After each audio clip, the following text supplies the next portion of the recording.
What's up, everybody? Welcome back to another episode of Cineverse here on Hyper RPG. Back to talk about some more movies. Very excited to be here. It's been a crazy. We took a little bit of a break. We took a bit of a break. It was a week. It was no big deal. Well, yeah, took a bit of a break, which is kind of the upside of doing the show on YouTube now. We can do that. Me and Elizabeth do a lot of theater stuff, and both of our weeks last week were pretty crazy as far as like figuring stuff out. No one's been mad about it though. No, but we did have some people tweet me going like, "Did you guys do it?" And so thank you for that. I'm glad people are wanting to see the show, so that's a good thing. Absolutely, 100%. If you don't know who we are, Adam Hlavik. Elizabeth Hayhurst. Cameron Rice. And we're joined here by an old friend of the channel, Dustin Butler's here. Hi, everybody. Back, man. Happy to be here. Thanks for having me. It's been a while since you've been here. It has been a while. You've been very busy on the other side of LA. I have. Yeah. I've been at Funny or Die, and now I'm at another company and just, making sick live content for the internet. That's awesome. Kudos to Cameron. Cameron was like, I wonder if Dustin want to come by. And I text you, and you were like, we were shooting Hyper Heroes, and you were calling, and I was like, oh, God, is he going to tell me that he wants to come by? And then, you were 10 minutes away, and we're like, let's bring him on. Let's talk about some movies. Yeah. Perfect, yeah. Because Dustin, for those who don't know, of the old live version of the Cineverse show, Dustin used to produce, and Dustin used to text me during the day to be like, have you seen this trailer? Yeah. And it always be these really cool artsy trailers that there's no way the original crew wanted to talk about except for Adam. Thank God, because Good Time was dope. Yeah, Good Time was real good. Yeah. So yeah, really excited. Today we're going to be talking about required viewing was Ghost Story, which was Adam's pick, and then we're going to be talking about The Post and Paul Thomas Anderson's new movie, The Phantom Thread. And usually we'll do some news, but not much. I mean, the biggest news obviously is Black Panther. All the stuff that's been going on with that. $100 million in a matter of a week. So good. About like a 50-50 split between domestic and international, which is super impressive. Yeah. It's broken a bunch of records, like a Sunday and a Monday record and a February record. It was great. It was great soundtrack. That Kendrick Lamar soundtrack is so good. So good. The music videos coming out of it are amazing. Yeah. Oh. I saw a hilarious tweet. Someone said that because of the success of Black Panther, Hollywood's going to greenlight 5 Martin Freeman movies. Oh boy, that's really good. The Tolkien white guy. Yeah, no joke. So that's kind of been the big thing. Did you want to touch on what happened today, or are you kind of like, we don't need to answer. Tweet at her. She's on Twitter. But yeah, I mean that's sort of been the big thing. Sundance ended a couple weeks ago. We're kind of starting South to by hear. Southwest is starting up. Yeah. A lot of stuff is going to be premiering there. And the Krypton show, which all right, that's cool, I guess. Yeah, what a thing to premiere. How indie. Yeah. It's not really. Hopefully it does well. The Superman show. Yeah. South by Southwest is a marketing platform. Now it is. Yeah, my God. Yeah. So yeah, those are the big things. Oscars are in 2 weeks, so I think we're trying to see if we can do some kind of thing here. We are. So all I will say is that we did it last year. We had a really good time doing it. It was a lot of fun. Yes. Crazy shit happened, obviously, if you saw it. They announced the wrong movie, which was like... Which you can go see our reaction to that. It's still on YouTube. Cameron's reaction was probably my favorite. He's just... What? Yeah. What? I never thought I was that active of a person or a mover. Hilarious. Which apparently shows me, I guess, if I ever get bad news, I will be like that guy in The Gift. Like, that's apparently me in life. Man. It was great. No, but we had a really good time last year doing that watch along. So we're gonna do it again. I think one of the other things that we want to do is we want to have some sort of a digital ballot, like something that you guys will be able to submit all your answers to. Oh, that'd be cool. Yeah, and like the end goal will be that whichever person had like the closest or the most, like the closest amount of correct answers, we'll do some sort of a giveaway. We'll give away some Blu-rays or something. We've got plenty of those to go around. So stick around and make sure you guys sort of pay attention, and we'll have something to announce, I think, pretty soon here. Yeah, and we'll also we've done with all our other guests. We'll ask Dustin what he's thought of the Oscar films beyond just the two we're talking about. But also check in with you, Dustin. Any movies from last year you feel like people missed out on that they should check out? You're not hearing anyone discuss. Oh God, you put me on the spot. That's how I do. Yeah. We can have it 1 week at a time. I know you showed me the trailer to Raw. What did you end up thinking of Raw? Did you get around I really liked it? Raw. I thought it was great. I think, that's one. That was a good one. That was a good one. It's on Netflix, as far as I know. Ooh. In the U.S., it's on Netflix. Man, I'm trying to think. I just got through like the award stuff, so I know that's always the fresh from 2017 the head. is Yeah. in the back. I'll have to think of something. It'll probably pop in my Yeah. head. And I'll just mention it. Yeah, that's totally fine. So let's move into required viewing. This week's episode of required viewing is Ghost Story by David Lowery. Written and directed by David Lowery, starring Rooney Mara and Casey Affleck. This was Adam's pick. This was. We talked about it a little bit last week. Adam, let's talk about why you picked this one. Yeah, this is gonna sound kind of dumb, but I picked it more because of a technical reason, more than being Nope, that's interested in the fine. story. The thing that intrigued me about it was I read that all the stuff that was shot with Casey Affleck as a ghost was shot at like I think it was 33 or 34 frames a second, and everything else was obviously shot at 24 frames. And what it was able to do was it gave Casey Affleck more of a ghostly sort of a feel because he would move. When you take that 33, 34 frames and you compress it down to 24, it kind of gives the illusion of slow motion a little bit. So I was interested to see how they were going to pull that off and how that was going to look. And I think it worked in most of it. I mean, sometimes if you didn't know that, you would have never noticed in the first place. Yeah. I think you would have just assumed that like, oh, he floats really well or whatever you would have thought about it. So it was more of a technical thing, and it was also shot in Academy style, 4:3, which interesting choice that they went specifically with Academy because Academy tends to have rounded edges, and I thought that was like It's why- like because it's like a photograph. Sure, exactly, and. No. Elizabeth is like, I fucking hated this movie. No, but because mostly when you go see movies in that format, it's usually IMAX. Sure. Traditional IMAX 4:3, not digital IMAX, which is no 1.9. So I was really interested to see how much of a difference that would make, if it would make one at all, emotionally. And to me, it did. But I think it is also weird to watch 4:3 on a screen. Yeah. So That's real widescreen. quick to let everyone. The plot line is Casey Oh, yeah. Affleck The and Rooney important Mara part. are in a relationship. He dies and then starts basically haunting her, but it's not a horror film or anything like that. It's just sort of like his spirit can't move on. It's ghost with far Yes. less dialogue. There's with very him. limited amount of dialogue in this movie. Yeah, like, and no murder mystery. Yeah, and I know Elizabeth. Last week you talked about when we picked this movie. You were kind of like, but I'll watch it. had you seen it before? No. Oh, okay. And I hadn't either. I'd wanted to. I will say I really loved Ain't Them Body Saints, David Lowery's first film. What did you think about Peace Dragon? Liked it. I thought it was Yeah, really good. I thought it was solid. like that was the other thing that intrigued me was like he did because I haven't seen All the Body Saints, and I was like, this guy did Peace Dragon, then he went to make Ghost Story. Well, it wasn't even he Interesting, then okay. went. It was almost like he filmed them at the same time. Like, so Oh, the, right, one of the yeah. interesting things about behind the scenes of this movie is like it cost $100,000, and the house that they filmed it in was going to be demolished. Yeah. And because Ain't Them Body Saints also starred Casey Affleck and Rooney Mara, so they're all friends. So he was like, come down for the summer. Let's shoot this thing in this dilapidated house. Yeah. They were not sure, and the reason it was like it kind of surprised people beyond the fact that it was an indie movie is no one knew they were making it because he had said later they weren't sure if they were going to release it until they all edited it together to see if Yeah. they actually had something. So it was Yeah. almost like a experiment. Experimental for sure, Kind of a because they only thing. shot it, I think, also like on weekends or something. Yes. like something like a really disjointed shoot. It wasn't like 30 days at once. It was like pieces here, pieces there. So I think a lot of it was experimenting and figuring out in the edit room, do we even have a movie? Yeah, or is this just like a bunch of pretty scenes? Yeah. So end of the day, I'll go Elizabeth first. What did you think? You don't go to that person first. You're right. I'm intrigued. Well, Adam, it was your pick. What did you think? I think because I was going into it with no expectations and I was really only there to sort of observe it from a technical standpoint, I was surprised by what the movie ended up being. I didn't think it was going to be a movie that really touches on and discusses about the idea of letting go and how history has a tendency to repeat itself and all Right. that sort of thing, which was kind of refreshing, I guess, because we don't really get a whole lot of movies that do it in that sort of a way where it's done through the perspective of a ghost.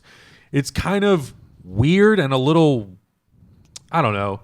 I don't want to say wacky, but it is a little strange. It's a little strange to follow a ghost for 90 minutes and all this ghost is doing is going from room to room to room, and you see the passage of time. You see other occupants, come into the house, and you see, how that triggers that ghost and his reaction to things, and then you get like one monologue, which is supposed to be about basically like life and the idea of life and living and sort of the circle of life and all that sort of stuff, and then it goes like back in time.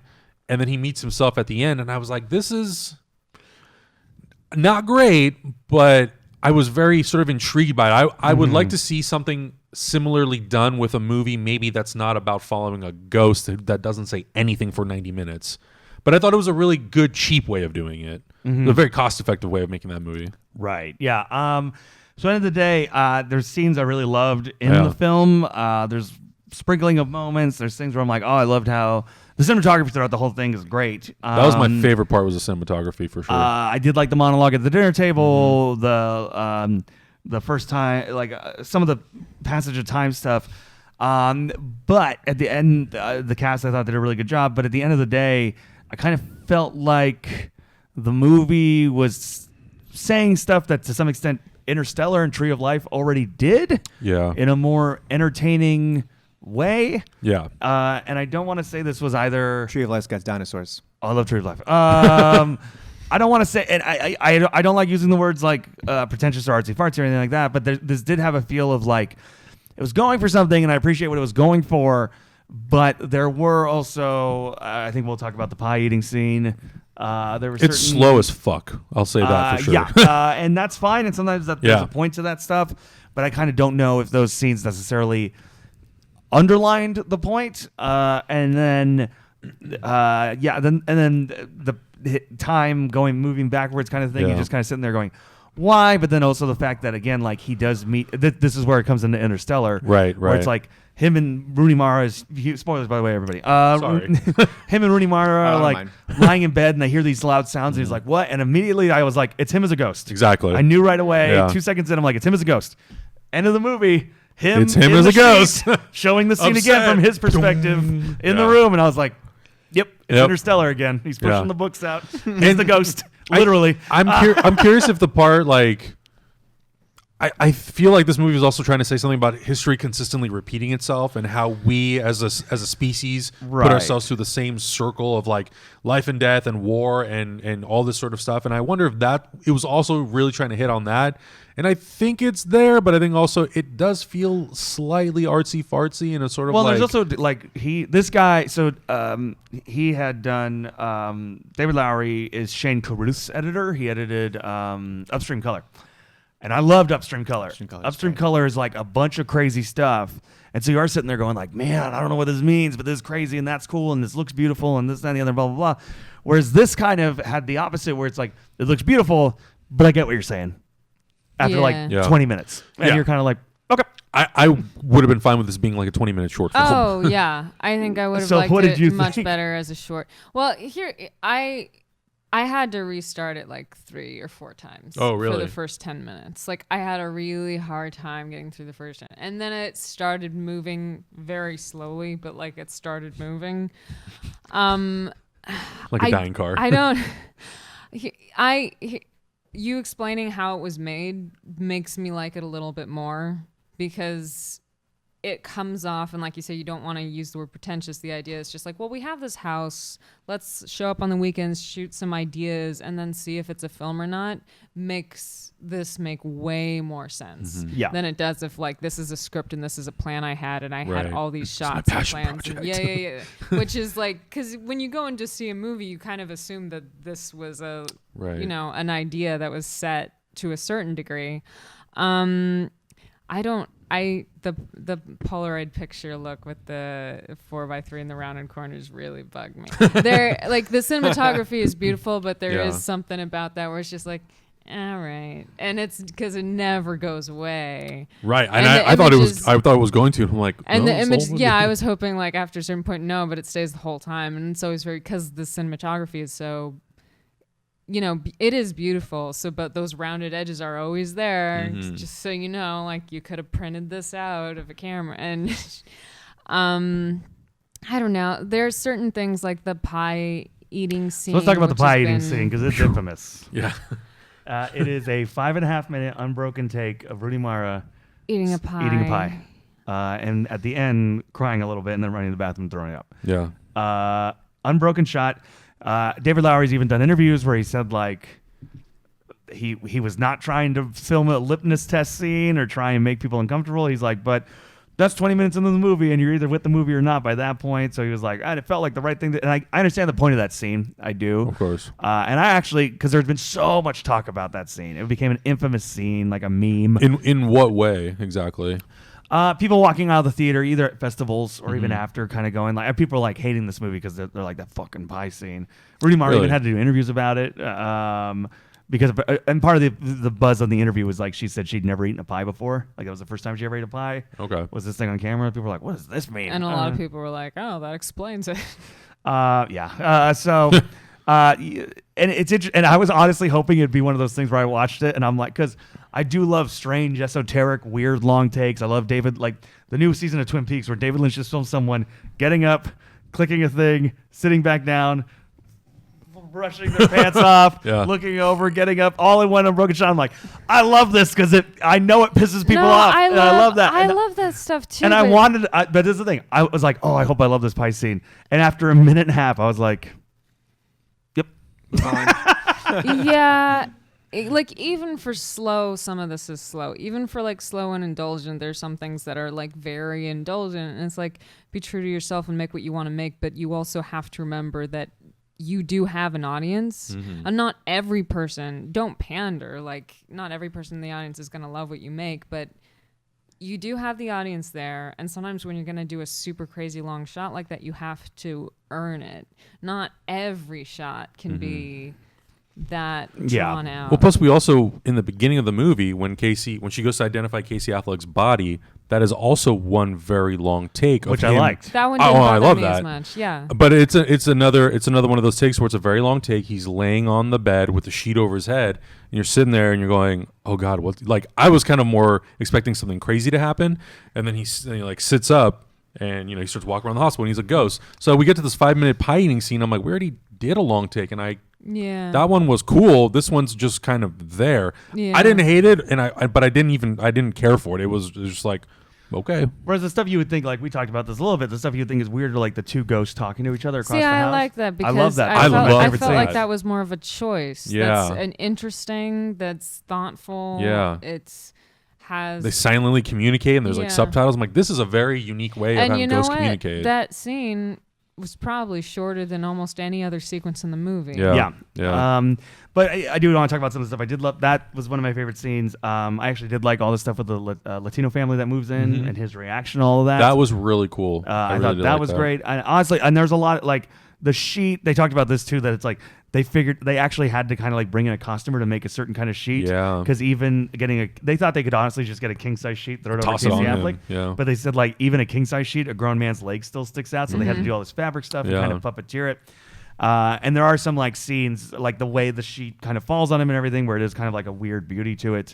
So yeah, it's a fascinating film, and I mean, I would recommend people check it out because there is stuff in there that's like odd. Like the more odd esoteric stuff is the stuff I loved, and the more kind of like straight, like we could talk about it a little bit. Rooney Mara having to listen to Casey Affleck's song. That was another sequence that was very, like, you hear pretty much the whole song, and she just lies in different positions in headphones. And then there's one piece in it that's interesting towards the end, but you didn't need like the 3 minutes of her listening before that. And then also I don't think it's a particularly moving song. No, well it's that weird thing of like, that's why it shows you as someone who has lost somebody in their life. It's one of those things where it's like, that feels like a movie version of missing somebody. Yeah, it's like, let me listen to the song they wrote. Yeah. Whereas a more real version, and this is why it's a very powerful scene, is Heath Ledger smelling Jake Gyllenhaal's shirt in Brokeback Mountain. Yeah. Where it's like, that's very simple, but if you've lost somebody, that's all you need. Smelling their clothes and stuff like that. Not so much lying down with your Apple headphones listening to the song they perfectly produced. Right. Yep. Some of the things I also did like, I actually did like the time traveling part of it, where we're going through like different eras and we go into the future and then we go back in time. I liked it in the future. The past, the future one was when cool. It went back to like when it went back to like Frontierland, and you start hearing like Native American music, I was like, this got weird, but not in the good way. It got drawn out, yeah, and I was like, we could have like wrapped this up a lot quicker and just got to the end. Yeah, and then you get to the Interstellar bit where I'm like, yep, I was right. He was the ghost. Yeah. So yeah, generally I would. It's Amazon Prime is how you can see it. I do appreciate. You don't have to pay for it. But I would also, for me, like I do, because like I did love David Lowery's first 2 movies. I appreciate that a guy who's doing a big Disney movie, who knows how much he's making, it doesn't matter, but he's doing a big Disney movie still on the weekends, wants to go make a thing with his friends and try and be like, let's see if this works. I appreciate that. He's got another movie in production I think is out this year, which I will gladly go. And he's doing Peter Pan. That's right. But that's not his next. I mean, he's doing Peter Pan. That's 2 years from now. Yeah. But he's doing something else again with Casey Affleck. So take that as you will, everybody. He clearly likes working with Casey Affleck. Yeah. I think that's part of the. I like it. This is definitely going to be a movie where people are going to be on all over this, all over. You know, the range is going to vary hugely. But I do like the fact that he had sort of that foresight to be like, this could end up being just nothing, and that's fine. Mm-hmm. We're just doing it just to do it, just to experiment and have fun.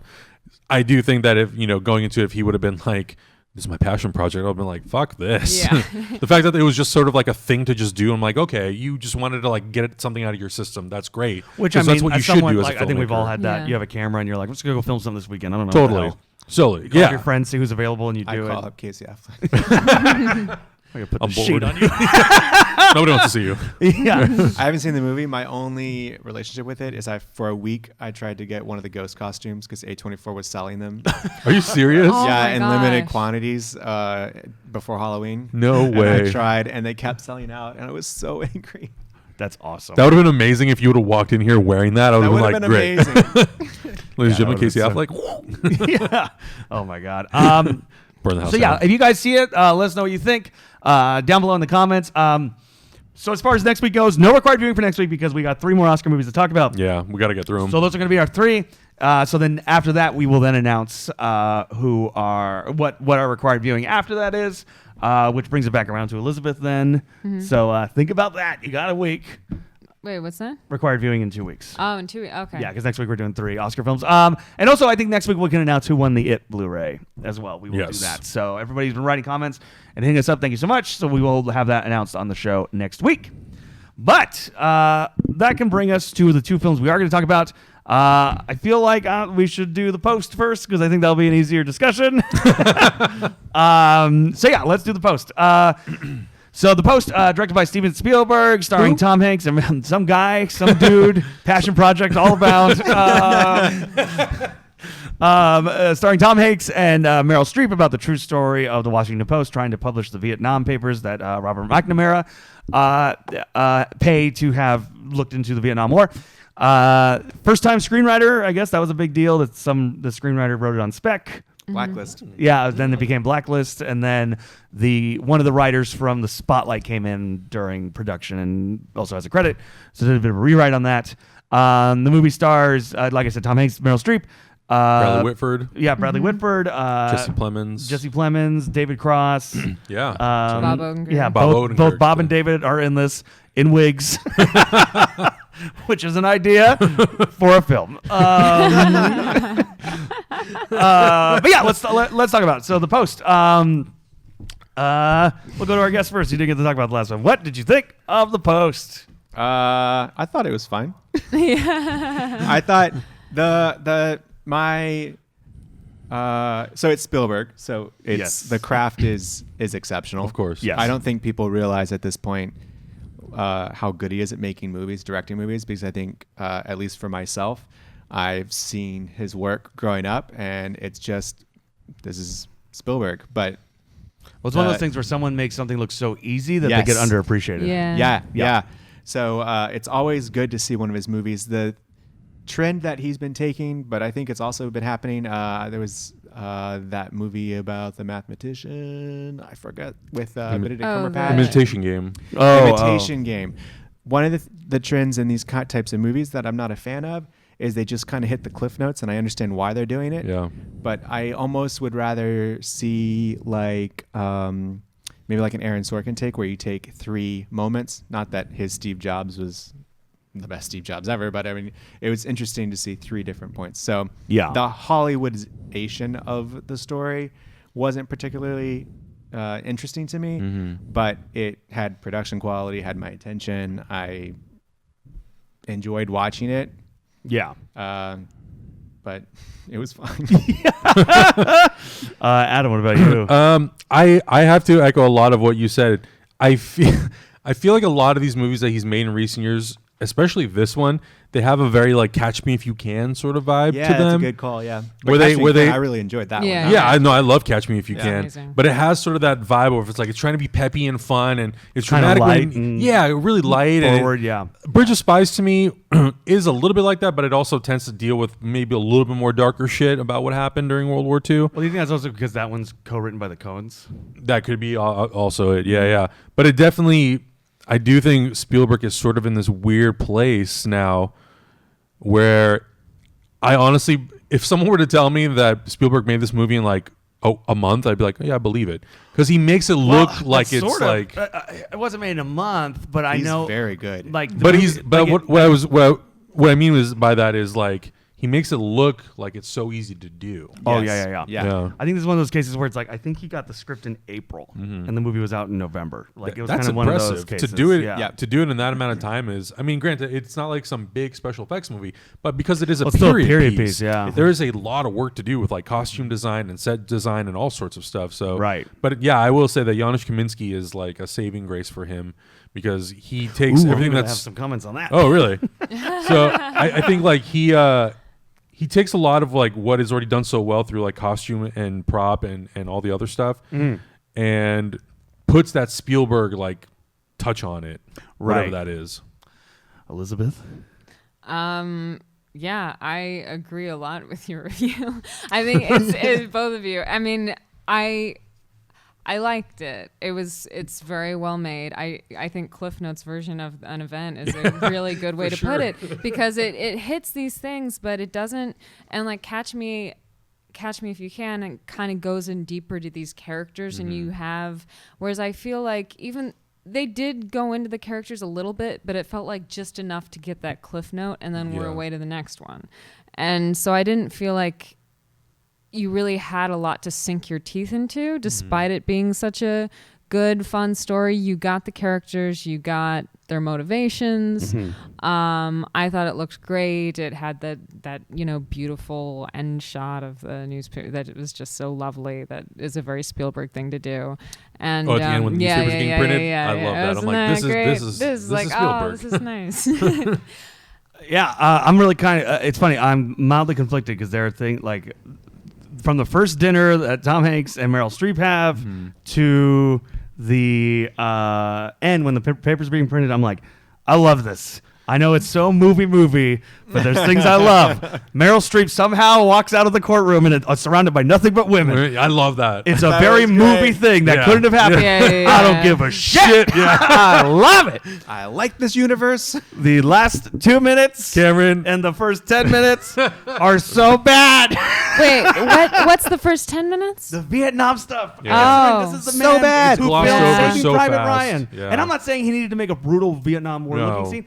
I don't think you needed it. I don't think you needed it in the movie I at all. was confused, And yeah. like, Yeah. because It's it was lit so weird. It's Clear, it's yeah. lit so weird. It feels like it's on a studio backlight. Yeah, It feels like they totally. put up 3 palm trees in a studio backlight and put Here up we like go. a bomb. Yeah, and they're like, "That's Vietnam." You know what? They did put up 3 palm trees, but because it's Spielberg, it looks like there was a forest.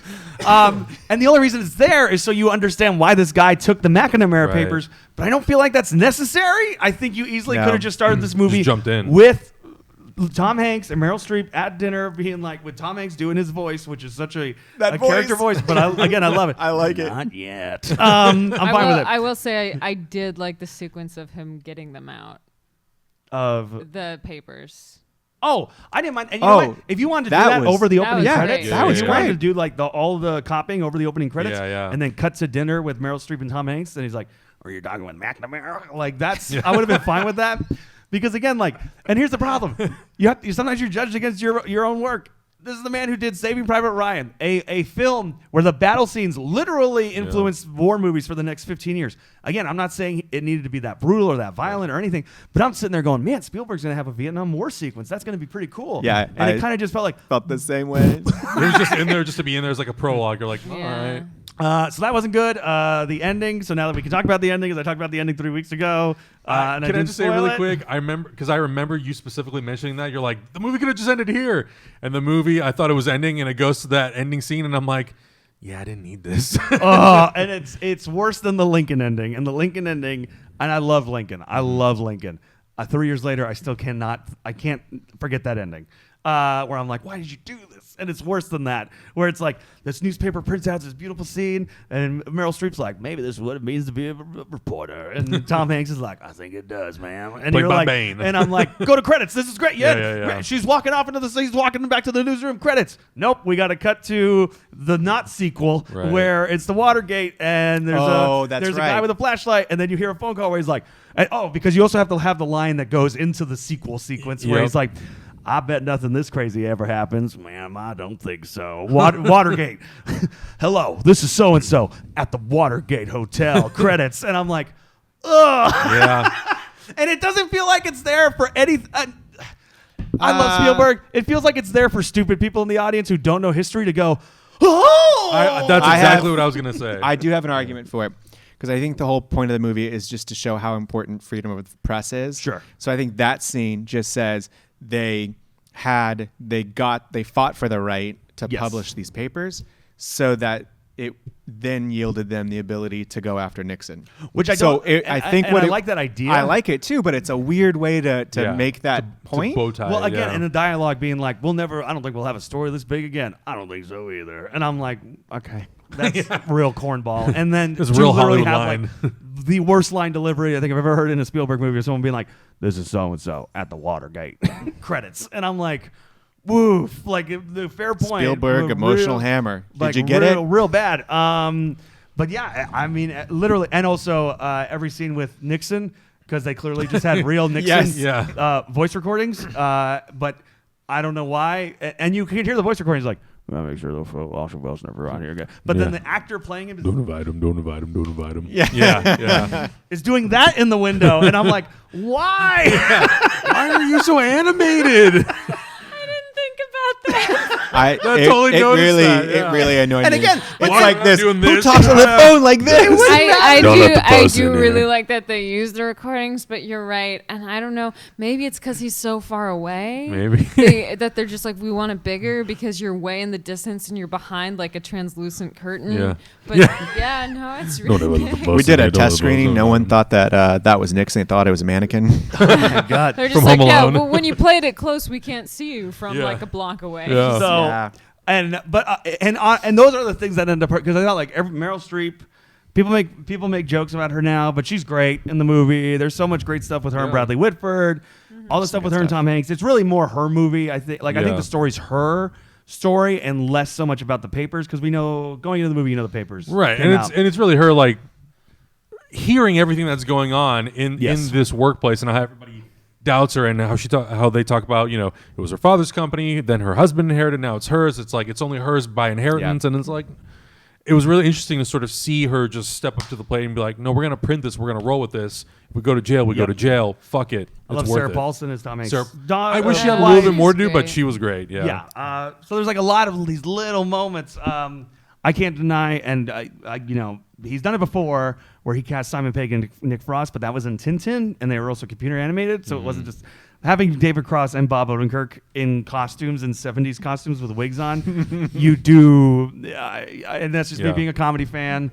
I'm like, why would you put both the Mr. Show guys in the same It was was weird that in they're wigs? both of them Yeah. because when it's just the Bob Odenkirk scenes, like the payphone and everything, like Yeah. that didn't. I've heard criticism of that scene, but that scene didn't bother me. But like it is odd, and it took me out of it seeing both of them together. Yeah. So I mean that is what it'd be like if Steven Spielberg did a serious movie and Ben Stiller and Andy Dick were in the same scene in wigs, and you'd just be waiting for something and it doesn't Yeah.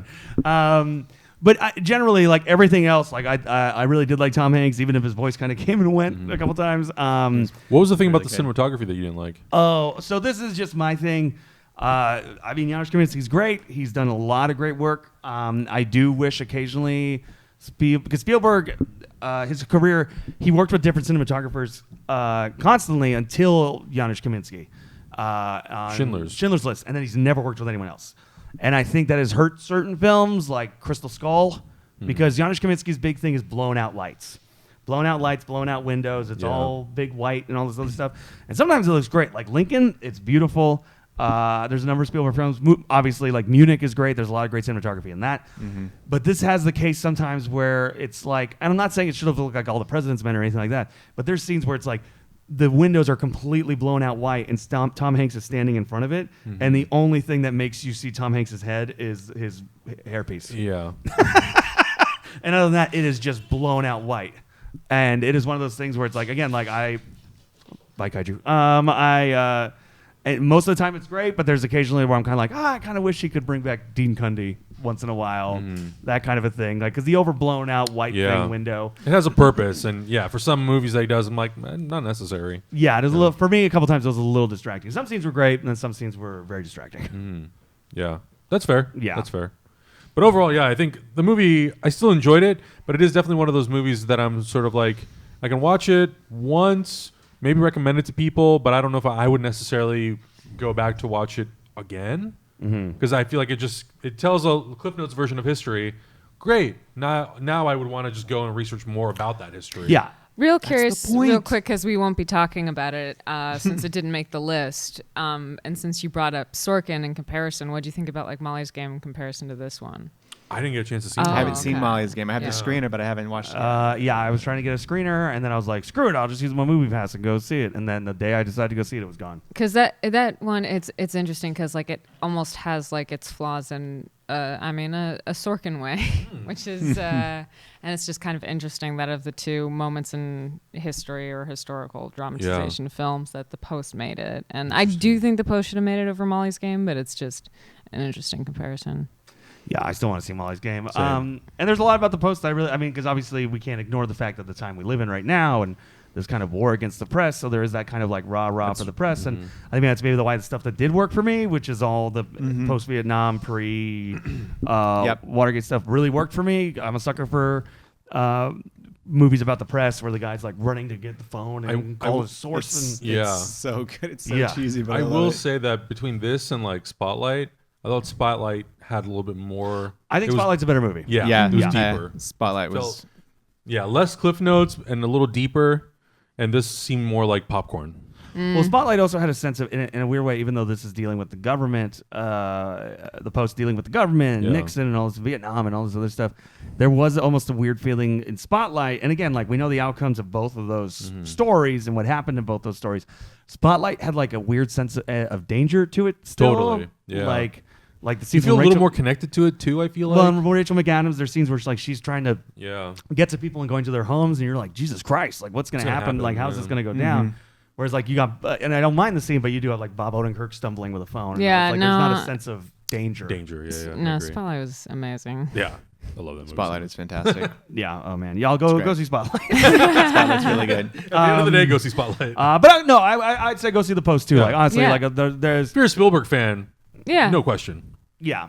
And I'm pretty sure it's gonna be better than Ready Player One. I can't wait for the sequel where Jeff Bezos saves the company. Post 2. Yeah. I got you. Oh man. So yeah, if you see The Post, let us know what you think. So the final discussion piece of the day, we're gonna be talking about Paul Thomas Anderson's Phantom Thread. Written and directed by Paul Thomas Anderson, supposedly Daniel Day-Lewis's last film, And he's shot by. and shot by Dan. So he's cleared that up a little bit more because there's no cinematographer credited. It doesn't say cinematography by Daniel Day-Lewis. That'd be amazing. That's where I thought you were going. I was like, what? by Paul Thomas Anderson. It's just that his normal cinematographer wasn't available. So apparently he just got the lighting team he's used on his last two movies, and they all kind of came together Wow. to shoot the film, which is great. It's kind of this we can all do it kind of a thing. Scored by Johnny Greenwood, of course. And so the movie is about a clothing designer in the 50s, 60s? 50s. Yeah. 50s, 60s, meeting a young waitress who he views as his muse, and the relationship moving forward as he tries to make dresses and he hates the word chic. Let us dive into this one. I saw this one today, so it is super fresh in my brain. I didn't get a chance to see this one. When did you I'm get the around to downer. this one? I saw this one in theaters about a month ago, maybe. Cool. And you saw it in theaters? Yeah, as soon as I could. Oh man, I saw it projected in 70. So I'll say I love Paul Thomas Anderson. He's one of my favorite directors. I think he makes fascinating movies about sometimes like oddly damaged people. And when I say oddly, it's like most people try and make movies and it's like, oh, this person's crazy, and it's clear they're crazy. He makes movies about people where they're either crazy or something's off or they're desperate, and there's all these kind of like weird things. I think The Master's amazing. That movie was great. This is great. There's so many, and there's always this kind of interesting scenes in his movies and great dialogue, and they're beautiful. So I was very excited for this, and I fucking loved it. For a second there, I was like, Surprise! I'm going to be surprised if Cameron's like, I know. I was like, "Oh, this Oh, is going to man. be great if you hate it. Oh no, I loved it, especially the last 10 minutes when it gets real weird It gets so weird. in the best way. It's a full-on I almost kind of feel dark like comedy. I almost feel like I should walk away from this. Oh, It's so good. I'm glad you liked it as much as I did. And here's the thing, it's beautiful, and it's the kind of movie where I'm like, I think my mom would like this if Daniel Day-Lewis wasn't so mean and aggressive. And then the last 10, 15 minutes come, and I'm like, oh my God. Yeah, I was gonna say So- your mom wouldn't like this. Good. Oh man, it's so much of it. There's so many things. There's so many great little scenes and moments. His Daniel Day-Lewis' sister throughout the whole movie is this great fuck bitch who's just mean to everybody, but in the best way to protect her brother. Oh, she's not that mean. Oh, She's cold. Like she's cold, but she's not like. What I liked the most about this movie is the women in the film end up really taking ownership of their roles, and this guy who's like this force that everyone bends around him, and then because of this waitress, I forget her character's name. Anna? Like I don't remember. We'll have to look it up. Yeah. Yeah. So she basically realizes that she's just going to become like all the other women and decides not to be. Yes. And I loved that. And then through her kind of acts of defiance, if you will, his assistant, she ends up also kind of taking her own ownership over her role in his life, because Everyone she realizes knows that like we don't have to deal with this guy. well, it's not that. It's the other part that I really like is it's how do you live with each other, and what Yes. is a relationship composed of? Is it like everyone's super happy to be around each other, or Alma. or is it something where like for the woman who plays this assistant, I don't remember that character's name because I suck at names. Serial. She it realizes that she's actually really integral and important in his life. Well, that's the thing. It's amazing. This movie is about like a guy who can be considered like kind of like a genius, but maybe somewhat of a cut-off asshole. He's just got to have things his way, and that's how he's going to do it. It's very kind of Steve Jobsy It a is. little bit, where it's like but he needs all the women around him, all of his seamstresses and his sister Yep. and the muses and all this other stuff. Like he could not do the things he does if he didn't have these women who also put up with him and deal with his shit. Where he's like, you're buttering your toast too loud. Yes. What did you think of the movie? I gotta see this. So it's an amazing film. It has amazing performances in it. I will say, it's about. This is basically like if what your therapist should show you about what not to do if you find yourself in a codependent relationship with someone with a personality disorder is don't do these things. This is bad. Even if you end up together, you're both bad now, and this is a terrible way to live. And that's why I loved it. The movie builds for it's like what 2 hours. 2 hours. And For an hour and 45 minutes, it's building this amazing punchline. And I get it. Well, how far in does it happen the first time? The first, But you don't really, I don't think you realize what she's doing. That's what makes it Yes, great too. well, you do. Oh, no, no. you do. You realize, but it's it happens like an hour and a like half. second act or something. Yeah. So like I would say like top of second act-ish. I would think so. Yeah. Somewhere around there, yeah. So Yeah. when she makes that choice because she's been trying to be nice. She's been trying to be so nice. Yes. And she tries to go out of her way because he starts to treat her like trash because she's been around a month and that's what he's used to. That's It's when he like ditches I them. start to treat Yes. you like trash because you're not a doll. And my sister And the will second ask you to leave. Yeah, and my Yes. older sister, who is basically my mom, will ask you to leave, and you will. So she decides she's going to go out of her way to do something really nice, and the sister's like, yeah, don't. It won't matter. And she does it. It doesn't work. And then she just, like, out of pure desperation... I don't think it was desperation. well, it's... I feel like it was like she figured out what he needed, and it was almost like an act of aggression. Well, it's- I think that's for me what makes the movie really kind of cool is the first time she's doing this thing as an audience. I don't think you necessarily like you know what she's doing. She's poisoning him. You know what she's doing. But I don't think you understand necessarily the intention to some extent. Is it vengeance? Is it this? Is it that? No, blah, blah, blah. I don't think And she then- does either. I think Oh, I she know. likes the result, and then that's when it becomes deliberate. Oh, yeah. Like the first time, I think this emotional. I think there is some desperation in wanting his attention, wanting to prove something to him that she's not in a position to prove because in the relationship he has all the power and she has none. Yes. So she does this thing that's terrible to a person who's being terrible to her, and it works out, and she gets exactly what she wants for a while until he starts being that person again because that's who he is. So good. But don't. Damn it, Cameron. Oh, in man. in real life, this is super fucked up. Yeah. But in this movie, Oh, it's amazing. I was dying when the long scene when she's cooking and he's There's watching so much her tension. and it's so good. It just builds and builds, and I thought it was gonna be like this I thought he was fight. gonna grab the dish and chuck it and be like, "You don't know what you're doing."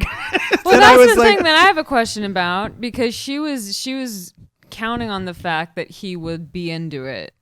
And what if he wasn't? What if he said, "Get the hell out of my house" or whatever? What would have I happened think she then? had his number would, by that would, point. Would she have stabbed him? Is that where we're at this point? Would she have just left and been like, "Okay, I was wrong"? I don't know, but I'll what leave delicious now. possibilities. I don't know, but I like how the movie resolves itself. Like the Oh. only thing left to do is get a safe word. It's Yeah, so it truly. so And I love that intense. because it is just 2 hours of this build up where you're like, where is this going? And then where it goes is so good. You're just like, this is amazing. And I was in a theater that was like nearly packed, mostly of old people, but nearly packed. And when that twist comes, I just hear a bunch of like, oh. And one lady behind me went, this is weird. Your She reaction? thought she was going to see this wonderful, like, oh, this, like, it'd be like the movie The Young Victoria, be beautiful dresses. And But it's Daniel shot like Day-Lewis. that. Yes, it is. and it's scored like that. Yes. Yeah. Johnny Greenwood's score is great, It's outstanding. and it's a beautiful It's so movie. good. The scenes, like, when he goes into the country and he's driving around in this car and everything, I'm like, oh, this, it's so stressful. oh my God. So there's so much about this movie to just, like, I feel like I'm just unpacking. And also, big I want to make sure I get her name right. Big credit to Vicky Krieps, who plays Alma. Mm-hmm. I've never heard of her before. This is the first time I've seen her that I'm aware of. She's a German actress. Yeah, she speaks a number of languages. Yeah, and she has doesn't been act a lot. another- She held her Well, own English amazingly speaking against films. Daniel Day-Lewis, which is not an easy thing to do. Daniel Day-Lewis is Daniel Day-Lewis, and it's very easy for him to be such a presence just being Daniel Day-Lewis, to be the only thing. I mean, I love There Will Be Blood. Nobody talks about anybody in that movie but Daniel Day-Lewis. Phantom Thread, she's right there. She's great. The sister was great. There was not for me, there really wasn't a weak note in the movie. It could be said it's a little slow in the first 2 hours. You could be sitting there going, Sure. get to the point. I will say my favorite moment in the whole thing is between him and his sister, though. And when she's like, I'll run through you. Yeah, and you'll be on the we're floor. like I because love like he that. bosses everyone around the whole time, and she has to come to him and being like, "You're being cruel to this girl. Let her go because now this is terrible." So, and she's the one who has to send them away, and goes to him and says like, "It's time for you to send her away because now you're just torturing her." And so he starts to say something back to her, snotty, and she just says, "Don't start an argument with me. Like you will not win." And I forget what the line is, but it's so good. I will go through you. You'll Yeah. end up on the floor. yeah, But that happens after. She's talking about Alma Yeah. in that scene because Yeah. in a previous scene she just says it's time to get rid of her, and she's not as aggressive. But I think it's because of Alma that she suddenly realizes that she has a say in that relationship Yes. with her brother. The sound design's great. Like, there's our scenes where it's like you're supposed to be in Daniel Day-Lewis's head when she's like buttering her toast and all this other stuff. So he has this whole thing where he's like, "You're being so loud," blah blah blah. So then she finally gets what she wants, and they're on vacation, and she's buttering, and like the sound design really cranks up the buttering and the chewing and all this other stuff. And you just see Daniel Day-Lewis like clenching his jaw and looking out into the water. It's Just after, it's so good. It's so good. I really like. What to me it is like, it's sort of like what we talked about with Call Me by Your Name, where it's like the big chunk of it, I'm like, man, this is really good, this is really great, it's beautiful, it's this, that, and the other, and then it's those last couple scenes. For me, the last couple scenes made like, otherwise I probably would have been like, this is a beautiful movie with a lot of great scenes, but I don't know what it was going to. And then that last thing, I was like, oh my god. It So all came if you want to together. see two characters where you're just like, that was a beautiful relationship and these are beautiful souls, see Call Me by Your Name. If Yeah. you want to see like, this relationship is still going and they're both not doing the right things. Twisted shit. Then Oh, man. see Phantom Thread. Oh my goodness. There's so many scenes. Satisfying final Ah. performance from Daniel Day-Lewis. If this is it, It's gonna it's be it. it's a hell of a performance. Like, It's a he's great really great. performance. Cool. I mean, what did you think of how he did? No, he's very good. I know people like that. It's real. Like, Oh no, here's the thing. If you work in the arts, if you are like an artistically driven person or the spouse or significant other of an artistically driven person, this movie will hit you in so many ways. Both negative and positive. I will say there are scenes in this movie that when Alma starts talking about like, oh, he would make these dresses and it made us, it made women who weren't confident feel beautiful and feel confident and all this other stuff and blah, blah, blah. And that kind of a thing. Like, that's the kind of thing as someone who does visual arts, you kind of hope people will say about the stuff you make is like, oh, you made something that made me look good. It wasn't just about your ego and blah, blah, blah. So there's that kind of a stuff it plays with.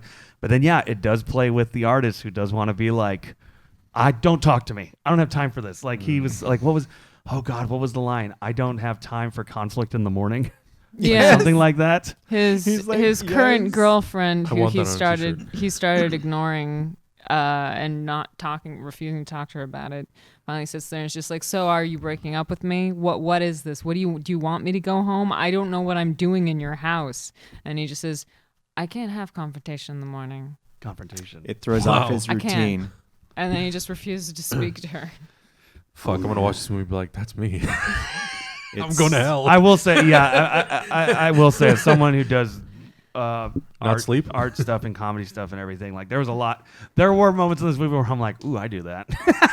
well, like, you not just to saying that, I'm like, extremes. oh, that's something I would say probably. Not to extremes, but there Yeah. are like those moments of like, You can tell someone you Ooh. don't want confrontation in the morning. You Sure, don't sure. tell someone you've broken up with and you're keeping it a secret that Yeah. you don't want confrontation in the morning. That's what makes it that's shitty. That's different. That's if different. someone comes out and is just like, I'm mad that last night and you're like, I can't. That's a little different. Yeah, no, that's fair.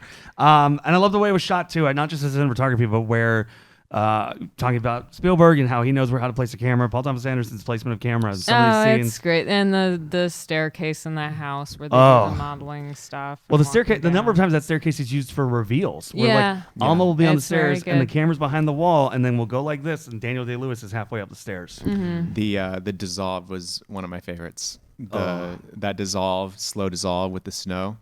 Yeah. Oh my god. I wanted Yeah. to lose my mind. It was so pretty. Yeah, With there's- the score swelling under it. Yeah, Johnny Greenwood. That's the other thing too. Is like this movie, the sound design. Johnny Greenwood's score is like sound is like wall to wall throughout the whole movie. But it is like you said, like it is filmed like it is like a classy young Victoria kind of score, which makes it all work. And also that's the thing too. And I think that's why the ending for me really worked too. Is it does feel like a very classy, well dressed up drama that then turns into this thing at the end. I think it's a comedy through and through. Oh yeah, It's a fucked up comedy that only like PTA could write. yeah, it's true. Because Inherent Vice had some comedic qualities that were just so dark and Well, same with Punch Drunk Love. Punch Drunk Love. He has openly talked about. He's like, that's my attempt to do a silly comedy. Yeah. It's Punch Drunk Love, Yeah. and it's Punch Drunk Love. I thought it was interesting that his previous movie with I guess There Will Be Blood. It's him and Paul Dano. That's kind of like the two Yes. relationships that are facing off against each other. And then in Master, it's Joaquin Phoenix and Philip Seymour Hoffman. And it's interesting that he keeps. That's like his thing. Oh, It's yeah, so interesting that's how he very true. explores like the different manifestations of these relationships. Because and Inherent these- Vice was and these people. was Joaquin and Brolin, where it's like the two. Yeah, or Yeah, his love even, interest. Even Punch Because Drunk they have Love that has that in really a way. intense 10-minute scene. Oh yeah, yeah. I think that's always, and it's so interesting. I was thinking about his career, and honestly, Magnolia and Punch Drunk Love are the only two contemporary Yeah. films. Everything else is a period piece in some manner. I also was thinking about today, driving over. He just continues to just like reduce and reduce and reduce, and he's just now down to the point where it's just like raw emotion. Because like Boogie Nights, the camera's all over the place. The characters are all over the place. The Boogie Nights- locations Boogie are Nights- everywhere. Well, that's the interesting thing too. Simplifying. Is like, well, Boogie Nights and Magnolia, and he's openly talked about And it, are very Magnolia, much too. him trying to do Robert Altman Scorsese. Yep. And it feels like once you get to Punch Drunk is kind of its own thing, but once you get to There Will Be Blood onward, it feels like oddly like emotional Kubrick, Oh, where 100%. the camera's very Yeah. sturdy. It's not trying to do these cool things. It's not so about confident. all these other cast of characters. Yeah. It's very stark and dark and kind of cold, but it's all about these emotions and these speeches and scenes like that. Oh yeah, y'all All about it. go see Phantom Thread. So good. Do you know I listened to a podcast with him. A and- PTA? PTA, and he said that Johnny Greenwood doesn't score to the film. So Interesting. he came up with a bunch of demos, and then he took those demos, hand them over to Paul Thomas Anderson, who then would put them under the dailies and their edit as they would go. But those demos were basically used through the edit process, and then Johnny Greenwood would come in, watch it, they would give notes on the score, then he would go back, do more demos, and then they would go and score the movie. But he doesn't wow. score to the film like other film composers does. Johnny Greenwood basically makes his own soundtrack, and then they put it under the movie, and then they work it back and forth. And it's that's so interesting interesting. because he's like they were asking about the score, and he's like, I can't tell you about that. He's like, it's such a difficult process. He's like, but it just works. It sounds like similar to what I remember reading when Nolan and Hans Zimmer did Dark Knight. He would go off and like maybe it was probably to a less extreme, but he would go create like certain themes for scenes or themes for characters, like the whole Joker thing with like the electric guitar and stuff.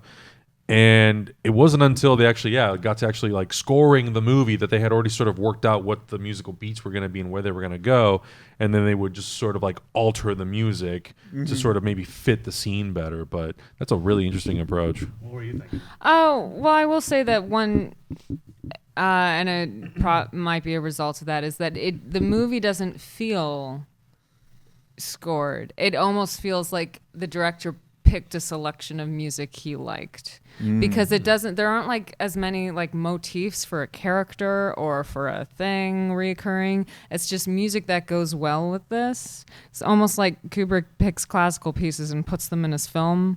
It has that feel to it in a lot of places. It reminded me of a lot of black and white movies. Growing up, I watched a ton of black and white film, and the score will just come in and like take over the scene, and then before you know it, it's out, and you're just like, wait a second, it's not this continuous like piece moving through. So to me, I noticed the same thing, but it felt more like the golden era Yeah. of Hollywood. You know, Yeah. So it's definitely a score I'm going to be grabbing. it's so good. I think there's a vinyl out already. Get it now, Cameron. My one non-horror vinyl from the Phantom Thread. You traitor. I know. I love his score for There Will Be Blood. Oh, is there? And I like The Master. The Master a lot was The Master is another, really good, yeah. another great one. It's a good one. And I think and so we'll see what happens with this with the Academy Awards. I don't think it's the odds-on favorite for anything. I don't think it really should. I think it should be nominated, but I mean, Daniel Day-Lewis is maybe because it's his last one, but I think Gary Oldman's the odds-on favorite on that. Yeah, well, I think in the acting categories of actor and supporting, I think all of the award shows, the same exact people have won all of them. So I if Daniel Day-Lewis were to come in and win, it would be a ginormously unexpected win. It'd be huge. Yeah, but it is funny when you look at PTA's career, and it's like I think like I can't wait to see what it does next. Oh, I can't wait for that. But has he won for anything? No, like even he hasn't. screenplay. I don't think so. I don't think he's won anything. That's crazy. Like to look at the movies that guy has made. Yeah. And it's hard too because like There Will Be Blood lost to No Country for Old Men, and that's one of those rare times. That's such a good movie. Where that's one of those rare times. Like most of the time, there's that movie where people are like, "How could this not have won?" Then you find out what did win. You're like, "Bullshit." Yeah, There Will Be exactly. Blood's like, "How could this not have won?" No Country for Old Men won. Everyone goes, "Okay." Fair point. That was a phenomenal year for movies. Yeah, what a year. Oh my God. But even like so PTA's probably I feel like for a guy who like really wanted to emulate Scorsese in his first movie, I think he might be one of those like Scorsese guys that doesn't win for 30 years. Yeah. And then wins for an award, finally wins for a movie everyone's like, that was okay. Yeah. Fine. Yeah. Yeah. You should have won for this. what a year to go. It was your time. Yeah. And it's so interesting too, where sometimes these movies will come from. Like apparently, a big part of this film came from. He was like super sick, and for those who don't know, Paul Thomas Anderson is his living girlfriend is Maya Rudolph. Like they have kids together and everything, and so I guess like he was insanely sick, and she was taking care of him. Yeah, that's and where it this came is where from. the idea sprang from for this film, and I'm like, wow. Whoa. Of all things. And in his state, he accused her of poisoning him. What a story. He was like, "Oh my God, I love you more now." That's amazing. I Thank love you you for more. poisoning me. She's like, what? I didn't. What are you talking about? Wow. It's okay, I know. I know what you're doing. Wow. So yeah, guys, Phantom Thread. Let us know what you think. Definitely not a movie for everybody, but it was a movie for the people here. So next week we're going to be doing Dunkirk, Darkest Hour, and Lady Bird. So go check out those, and we'll be talking about that just a couple days before the Academy Awards. Yeah. Yeah. See what's going to happen. And hopefully we'll have some news about what we're going to be doing for the Academy Awards. I think regardless of what we're trying to work on, I think we're going to do something no matter what. Yeah, we'll do something. Just make sure you guys are following us on social media, and if it warrants, we'll put out a separate video on YouTube to let you guys know exactly what we're going to do, just so everybody's on the same page. Yeah. Well, Dustin, what about you for the Academy Awards? Is there anything you're rooting for? What was like your favorite movie of the one? Have you seen all the movies? Almost all of them. I haven't seen Three Billboards. I haven't seen Darkest Hour. Okay. I've seen everything else. I haven't seen Florida Project, but I don't think it was nominated for anything. Not for Best Picture. Willem Dafoe is Willem nominated. Dafoe. Yeah. That's right. Yeah. I hope. I kind of want Lady Bird to win something, but Shape of Water's in the mix. And that movie's fantastic. Yeah, I think we're all Shape of Water rooters here. Yeah. Yeah, I hope it takes both director and picture. I do too. I think it's going to. We'll see. But I could see. I think it will only because I don't know if Three Billboards. I feel like the momentum for Three Billboards was like a month ago, and I feel like that's kind of dissipated.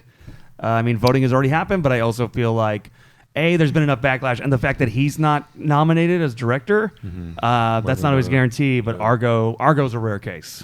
Yeah, where a film that's is true. not nominated for best director, but then wins the best picture. Yeah, I wish it was another year because I would really like it if Greta Gerwig and Lady Bird took it. I think that would have been awesome. But she'll be back with another movie, I think, because Lady Bird was a fantastic movie. Oh yeah. We're gonna talk about that one next week. I know you had your fill with NPR interviews with Greta Gerwig. 30 minutes of Greta. God damn it, again. So yeah, we're gonna talk about that next week. And did you think about a movie from last year outside of the Oscar ones? Get Out's an Oscar one, but that one just stuck with me throughout the entire year. Yeah, I it's couldn't. great. I just couldn't stop. What'd you end up thinking about because you weren't here, but what'd you end up thinking of Baby Driver? That's right. Oh, I liked Baby Driver. Yeah. Yeah, it was good. I ended up not liking it as much as I thought I was going to. Yeah.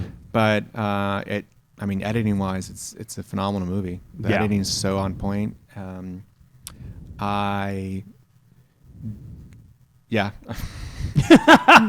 That's fine. No, I just didn't want to I'm like, do I want to burn this bridge? Nah, you're fine. No, I'm not afraid to. I have no fear. It's just it can turn into a 20-minute conversation. Sure. I'm guessing it's about Kevin Spacey. No. No. No. I was like, you Okay, can burn that bridge. I'm gonna hop in here. Cool. So what I didn't like about Baby Driver is in some ways it felt like a teenage white male fantasy. And it really bothered me, Wait, why do you think especially that would burn a bridge? I don't think I haven't read any like takes on this, and I haven't figured out why it hit me so hard. Sure. Because I didn't get this from anything in this film, but I mean, everything was great about it. But and then at the end of the film, they're like the scene on the bridge with the cops. To me, that just seemed tone deaf in our current situation. You know, Interesting. And I don't know. Maybe there was some news that week, and I've watched it twice, and I just can't shake these thoughts. Sure. It's a great movie. The cinematography, performances. John Hamm is amazing as the villain. Yeah. Like, it's great. But I just couldn't shake that feeling. And then he like gets out and he gets the girl and he's got a sweet car. And who knows if that's reality or a fantasy or what. But I was just kind of like, this is just like every teenage boy wants this, where you get to do a lot of crime, people died, all this shit. And then you walk away scot-free. And no one else really has that opportunity if you're not a white dude. Yeah. But that's just the thing. No, that's I've kind read of that take. That's interesting. Did you get around to seeing Baby Driver? We might have to talk about. That might be a required viewing down the line. Yeah. Because I'd love to talk about that one. It's so musical. I think I've seen it like 2 or 3 times. I went to a double feature during Beyond Fest. That was amazing. Oh, that's right. I was gonna go and I couldn't make it. God damn it. Well, you had a job that made you very busy. That's true. Not anymore. Well, Dustin, thank you so much for joining us, man. This was great. Thanks for having me. And we're definitely going to ask you to come back. There's definitely going to be more stuff to talk about. I'm trying to Definitely think for the Oscar watch. If Yeah. you're free, Yeah. you should come. Yeah, I'll let you guys know. I'm trying to think what's coming down the line. Because A Wrinkle of Time is the next like big movie. Yeah, I kind of feel like there's got to be some indie, because this is like, I think this was Yeah. around this time last year. Was It Comes at Night came out, so I'm kind of looking to see Yeah. if there's any of those kinds of. I don't think there's cool anything little- until after the. I mean, actually, you know what? That's coming out soon is Annihilation. Yes. Oh, it's this weekend. This weekend. We And have to talk Paramount about that. supposedly tried to bury it. Yes. Yeah. Well, internationally, that movie's only coming out on Netflix. Right? Yeah. Yes. Yeah. Paramount sold international rights. Yeah, and I loved Ex Machina, so I'm Oh, very excited. I heard it. Some early non-spoiler reaction. It's full-on weird, hardcore sci-fi. That's I'm if excited you're a as hell science about it. fiction nerd, get in there and watch it. I'm so excited. Yeah, I'm excited about So that. that's this weekend. We So should we definitely might be about talking it. about Annihilation next week then. Yeah. I didn't realize it was this weekend, so Yeah. we might be doing that. But Dustin, where can people find you online? You can find me on Twitter at Dustin K Butler. Awesome, Adam, You just find me on Hyper Heroes every single week and on all socials at Adam Hlavik. Elizabeth, You can find me on Twitter and Instagram at Ford Prefix Kit. and you can find me on Twitter.com/Jurassic Alien. Check out there, and that's usually where I'm plugging all the other things. Thank you so much, everybody. Go check out those films. Let us know what you think, and we'll see you next week with Lady Bird, Darkest Hour, and Dunkirk. Later.